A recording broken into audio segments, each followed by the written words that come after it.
श्रावण मासर अमावास्या चितालागी अमावास्या जहाँकि जुलाई मासर 24 तारिख गुरुवार अर्थात कालीर दिन में पालन करा महाप्रभु मस्तक सुवर्ण चिता धारण करिथांती। स्नान पूर्णिमा दिन महाप्रभु मस्तकरू एही सुवर्ण चिता उल्लागी करा जाइथाए।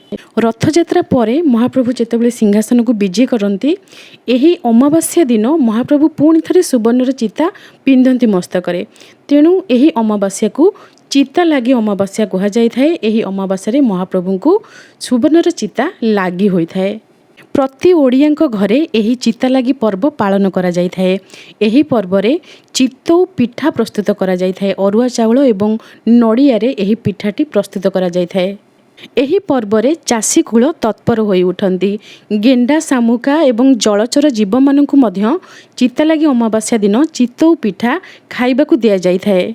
कुमारी झियो माने पोखरी गड़िया एवं निजर चाष जमी भितर को जाइकी सेठी पिठा को छोट छोट खंड करी भांगिकी जलचर जीव मानकु देइथांती एवं कहिथांती, हे गेंडा शामुका मो बापांकर गोड़ काटिबो नाही, मो भाईंकर गोड़ काटिबो नाही।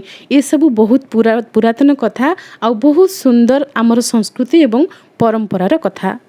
एही दिन स्त्री संभोग एवं तैल सेवन वर्जनीय अर्थात जो प्रसाद प्रस्तुत करिवे ताहा घृत बा घीरे प्रस्तुत हेबो। एही दिन मत्स्य एवं मांस खाइबाकू मध्य बारण करा जाइछि पंजिकारे।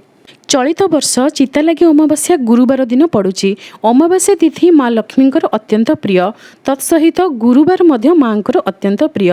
तेणु माँ को जदि आपणक घरे आपण स्थापना करिसेंती श्री लक्ष्मी नारायण को आपण निश्चय चितौ पिठा भोग लगेबे एवं आमर ओडिया मानकर इष्ट देवता महाप्रभु श्री जगन्नाथ को एवं ईशान रे बारियाडे सबुआडे भोग देबे।